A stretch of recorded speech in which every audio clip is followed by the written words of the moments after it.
महापुरुष श्री कृष्ण ने दूसरे महापुरुष पूज्य श्री स्वामी अड़गड़ानंद जी के स्वप्न में क्या कहा? फक्कड़ महाराज। एक महापुरुष भगवान श्री कृष्ण ने दूसरे महापुरुष पूज्य श्री परमहंस स्वामी श्री अड़गड़ानंद जी महाराज को अनुभव में बताया कि आप संसार में तांडव मचवा सकते हैं। यह बात पूज्य श्री गुरुदेव भगवान के शिष्य फक्कड़ महाराज जी ने बताई।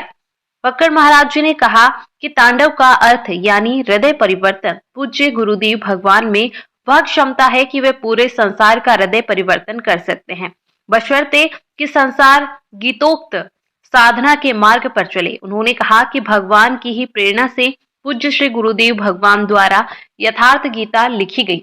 आज यथार्थ गीता पूरे संसार में पढ़ी जा रही है, संसार के लिए अनुकरणीय है।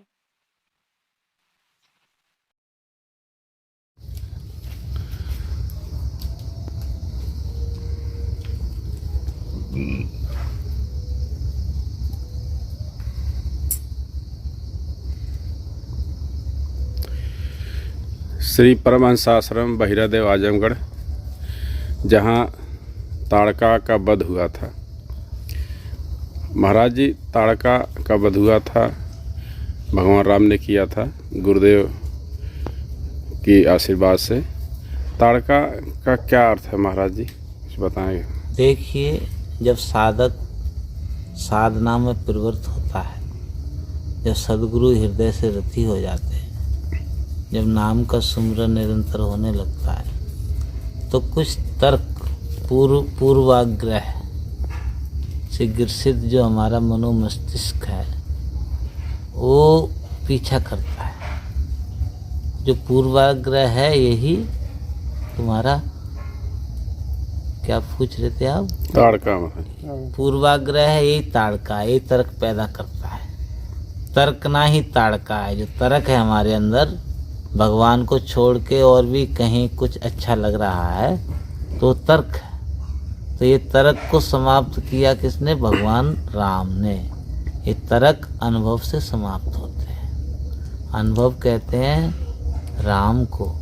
राम ने न वध किया ताड़का का कि एक ही बाण प्राण हर लीना, कि एक बाण माने वाणी दे दिया भगवान ने, अनुभव दे दिया, शब्द दे दिया, जागृत हो गए, तो उससे तर्क समाप्त हो गए। महाराज जी, महापुरुष या सदगुरु इष्ट एक ही हैं, लेकिन इनकी दिव्यता के आधार पर कई श्रेणियाँ होती हैं। क्या महाराज की एक ही श्रेणी होती है सबकी? देखिए, महापुरुषों की जो अवस्था है, परम तत्व परमात्मा में विलीन होते हैं। एक रस होते हैं। जो परमात्मा की विभूति होती है वो महापुरुष की विभूति है, सदगुरु की विभूति है। और सदगुरु ही मानव जाति को मार्ग दिखाते हैं। जब जब मानव जाति विषम परिस्थितियों से होकर गुजरती है, तब तब ऐसी स्वामी श्री यथार्थ गीता के प्रणेता स्वामी श्री अड़गड़ानंद जी महाराज जैसे सदगुरु महापुरुषों का अवतरण होता है। वही मानव जाति को बचा के प्रकृति के खोखंदों से पार करते हुए ईश्वर को दिलाने वाले महापुरुष हैं। इनकी शरण सबको जाना है। इनके पास ही धर्म है। अभी धर्म है तो स्वामी जी के पास है। धर्म एक उलझा हुआ प्रश्न है। जो इस समय धर्म को सुलझा दे वो महान है। और स्वामी जी को गीता भगवान ने लिखवाई है। भगवान श्री कृष्ण स्वयं स्वामी जी के अनुभव में आए और बोले कि तुम तांडव कर सकते हो, तुम्हारे अंदर बहुत भावुकता है। तो स्वामी जी बोले भावुकता जाए कैसे? तब भगवान ने ये गीता लिखवाई। वही गीता भगवान श्री कृष्ण की बंसी है। जब भगवान ने लिखवाई है तो इसके आगे और भी लीला है। स्वामी जी कहते हैं मैं लीला करूँगा, भगवान कहते हैं कि मैं लीला करूँगा। तो ये लीला होगी। धर्म एक सेकंड में सुलझ जाएगा। धर्म इतना उलझा हुआ नहीं है स्वामी जी के लिए, दुनिया के लिए उलझा हुआ हो सकता है। महाराज जी, जैसे भगवान ने अनुभव में कहा, भगवान श्री कृष्ण ने स्वामी जी से कि आप तांडव मचा सकते हैं। तांडव मचाने क्या मतलब महाराज जी? तांडव माने हृदय परिवर्तन, प्रकृति परिवर्तन। जो हमारे मनुष्य का स्वभाव जो वासनाओं की तरफ है, संसार की तरफ है, दुनिया की तरफ है, तो वो खिंच के भगवान की तरफ हो जाए, परिवर्तन हो जाए। इसी का नाम तांडव है।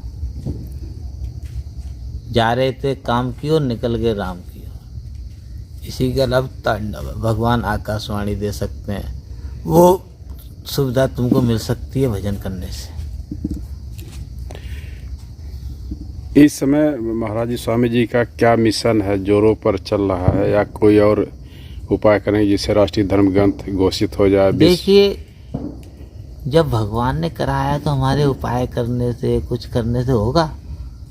जब भगवान स्वयं लिखवाए तो स्वयं सबके अंदर विराजमान है, वो कहीं से भी प्रेरणा करके कभी भी कुछ भी करा सकते हैं, ये उनकी व्यवस्था है।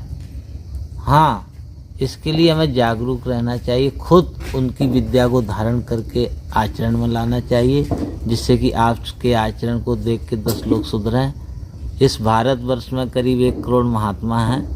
यदि 1 करोड़ महात्मा ये विचार कर ले सब एक मंच पर आकर कि हमें रोज़ 4 व्यक्तियों को धर्म पर लगाना है, 4 आदमी को सुधारना है, तो 2 महीने में पूरा भारत धर्म पा जाएगा। धर्म के कारण जो ये सब हो रहा है, उल्टा अनाचार, अत्याचार, ये सब बंद हो जाएगा और मानव जाति तृप्त हो जाएगी, संतोष। महाराज जी स्वामी जी यथार्थ गीता से तो धर्म को सुलझा रहे हैं, लेकिन उनकी आड़ में तमाम सब ऐसे कथावाचक हैं जो खुद अंधेरे में हैं और बहुत से हैं। कैसे इतना वो? देखिए, अंधेरे में नहीं है, ये भी अपनी जगह सही है। जो रिवाज हैं, परंपरा है, विभूतियाँ हैं, भिन्न भिन्न संप्रदाय हैं, ये हमारे भगवान की सुंदरता है, ये मांगलिक है, ये रहना चाहिए। और भगवान यदि कृपा करेंगे तो वहीं उसी सतह से उठाकर तुमको लगा देंगे, वहीं से जागृत हो जाएंगे। भगवान कहते हैं मैं तुम्हारी संभावना हूँ, जो मैं हो गया हूँ वो तुम भी हो सकते हो। और संभावना माने कि ज्यों की त्यों। भगवान भोलेनाथ को औघड़दानी कहते हैं, क्योंकि वो घड़ा उल्टा कर दे, जो सब कुछ दे दे। जो उसके पास विभूति है परमात्मा की, उससे तुम भी ओतप्रोत हो जाओ। भगवान अविनाशी हैं तो तुम भी अविनाशी हो जाओ। और भगवान सारे वैभवों से युक्त है तो तुम्हारे पास भी सारे वैभव आ जाएं। ऐसी व्यवस्था प्रभु की है। ज्यों कहते हैं सो जानो तुम देव जनाई, जानत तुम्हें तुम्हें हो जाई। और सबको भगवान खबरों में बने रहने के लिए हमारे चैनल को लाइक एंड सब्सक्राइब जरूर करें।